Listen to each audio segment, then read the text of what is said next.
The movie begins with Nick and Angie seated in their car, parked in front of Nick's house. It has been 3 years since Nick last visited his family, and he has had no contact with them. However, Angie manages to convince him to return home for Christmas. They gather their courage and ring the doorbell, and Nick's mother, Beth, opens the door and is overjoyed to have her son back. She warmly welcomes Angie as well. Unfortunately, the couple's happiness is short-lived when Nick's granddad arrives, who appears far from pleased with his grandson's return. Tension fills the air. Just then, Nick's father, Tony, arrives and immediately begins to express his disappointment over Nick not reaching out to him for 3 years. The situation escalates, but Beth intervenes and manages to diffuse the tension. Soon after, Nick's pregnant sister, Kate, and her husband, Scott, arrive at the house, completing the family gathering. Angie, Beth, and Kate play a word game where Kate tries to belittle Angie because of her ethnicity. Suddenly, the news of recent stabbings in the city blares from the TV. Intrigued, they rush to find out more about the incident. However, their grandfather, without hesitation, directs blame towards immigrants and minorities, asserting that England has become unsafe because of their arrival. Angie, deeply offended, challenges the annoying old man's views. In an unfortunate turn, Kate launches a verbal attack against Angie, fueling the tension in the room. Nick steps in and insults Kate, urging her to shut up. Taking Angie by the hand, Nick swiftly leads her upstairs, away from the conflict. Beth, filled with remorse, approaches Nick to apologize, but he assures her that she's not the problem. Realizing that coming to his racist household was a mistake, Nick plans to leave with Angie the next morning. The couple decides to sleep in separate bedrooms because of the conservative household. Nick and Angie wake up early to slip away while the others are sleeping. They make their way to the front door, only to find a peculiar barrier blocking their path. Nick inspects it closely, even attempting to break it with an axe, but his efforts prove futile. Then, they turn their attention to the windows, only to discover that they too have been barricaded, trapping them inside the house. The others have also arrived at this point, and they try to find a solution. Tony gathers everyone in the living room, where a mysterious message shows up on the television screen. The message sternly instructs them to remain indoors, awaiting further instructions. Tony believes this to be a government emergency broadcast, which means something grave is happening beyond the doors. They frantically attempt to connect to the internet and mobile network, only to find both unresponsive. Tony confides in Scott, discreetly seeking his support as they plan to protect their family. In an attempt to maintain some semblance of normalcy, the family gathers to share a meal. However, when Angie lets out a small cough, Kate and Granddad swiftly jump to the conclusion that she must be infected with an illness, leading to a heated argument. Tony, frustrated by the bickering, silences everyone and assumes control. As he prepares to carve the turkey, a message abruptly appears on the TV screen, alerting them that all the food has been contaminated and is unfit for consumption. Nick, recognizing the danger of blindly following the TV, attempts to intervene, urging Tony to reconsider. Yet, Scott steps in to subdue him. After the argument, they all huddle in the living room. The TV screen is now showing another instruction. It urges them to exercise caution and use bleach to cleanse themselves of contaminants. Of course, the entire family is forced to follow the command by Tony. Beth overhears the joyful banter between Nick and Angie. Encouraged by their merriment, she tries to spend some time with her husband. However, her dictator husband reminds her that this is no mere game and insists on the gravity of the situation. After a considerable period of isolation, the family reconvenes in the living room. Tony admits to Nick that he may have been too severe in his approach. Nick and Angie also extend their apologies. All seems good until it's definitely not. Suddenly, a bag of syringes drops from the fireplace. Simultaneously, a message is displayed on the television screen, urging the family to administer vaccinations due to the polluted air. Nick immediately voices his concerns, but Tony doesn't care. In his view, compliance is the only course of action. Angie interjects, stating that open syringes can be dangerous as they might be contaminated. Ignoring Angie, Tony impulsively administers a dose to himself. Then he opts to sterilize the syringes by boiling them. The granddad, annoyed by the apparent cowardice of the family members, abruptly grabs a syringe and administers the vaccine. "No one thinks you're brave, sir." Slowly, each family member starts to accept the vaccine, except Nick and Angie. They don't deny it for too long and comply anyway. Suddenly, all hell breaks loose when the granddad begins to show a peculiar behavior. Abruptly, he passes away, leaving the family in shock. Fear grips them as they worry if this vaccine could be to blame. However, Tony and Kate step forward, assuring everyone that the granddad's demise resulted from an allergic reaction.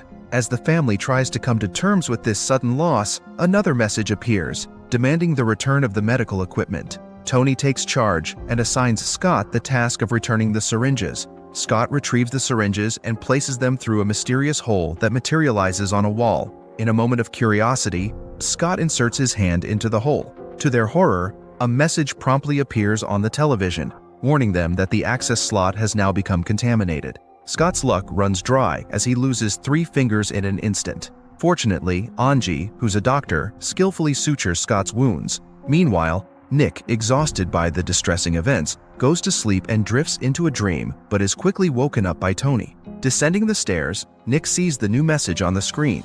It declares that someone within them is contaminated, emphasizing the need for immediate isolation. The racists immediately think it's Angie as she has coughed earlier. Nick attempts to defend her, but Angie acknowledges that they have no choice. She's locked with the body of the granddad. Nick stands outside Angie's room, trying to communicate with her. Angie urges him to turn off the TV and see what happens. Nick recalls Tony's strong belief that the government is responsible for the broadcast. Still, Angie encourages him to take the risk.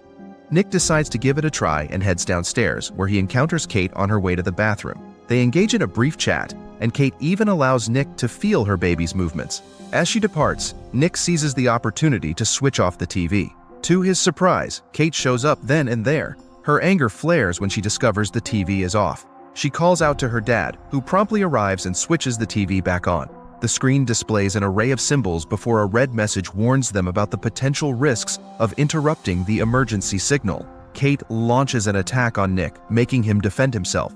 Scott intervenes, escalating the situation further. Chaos ensues as Scott hurls Nick at Kate, resulting in her falling from upstairs and fracturing her leg. Scott remains frozen, seemingly in shock. Suddenly, a message flashes on the TV screen that says, "I see you." It jolts Scott back to reality, and he rushes to aid the injured Kate. Nick and Tony hurriedly place her on the kitchen table, the pain causing her to lose consciousness. Nick, concerned for his sister's well-being, attempts to provide assistance. Tony, being an irresponsible father, announces that he must retreat to his room and leaves Nick to tend to his injured sister alone. Nick rushes upstairs and relays Kate's condition to Angie, who grimly informs him that the wound has become infected, and without medical treatment, Kate will die. Nick wastes no time and rushes to inform Scott about Kate's condition. Scott, filled with determination, realizes they must escape to save her. He reassures Nick that he can rely on him. The conversation shifts to brighter thoughts as Scott envisions a future with Kate and their unborn child.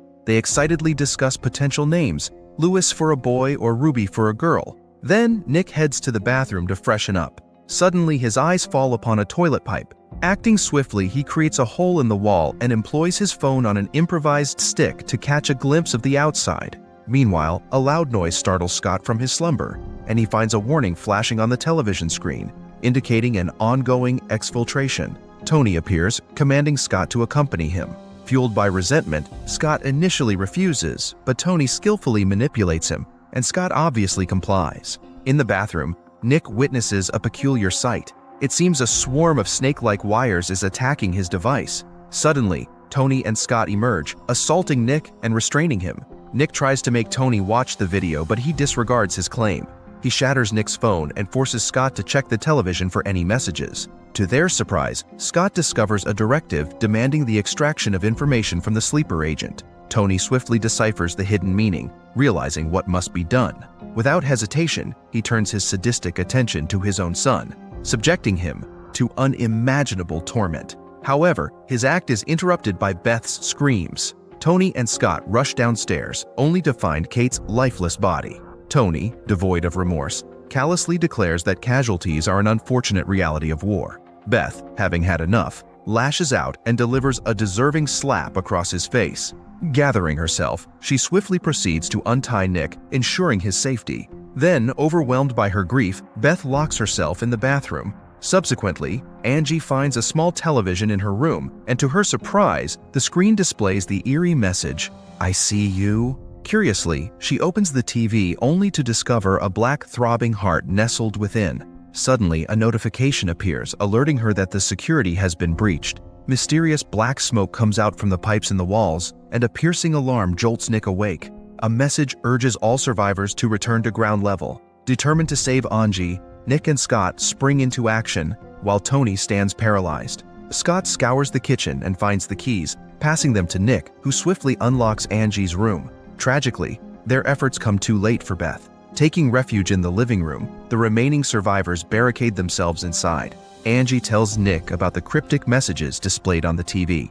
Just as tension thickens, the television suddenly starts transmitting messages, implying the presence of a divine being. Tony desperately seeks a sign, and astonishingly, the baby within Kate's womb stirs back to life. Lewis and Ruby's names begin to appear on the screen, reinforcing Scott and Tony's belief in the divine being. The next message delivers a chilling ultimatum. They must sacrifice someone to save the baby.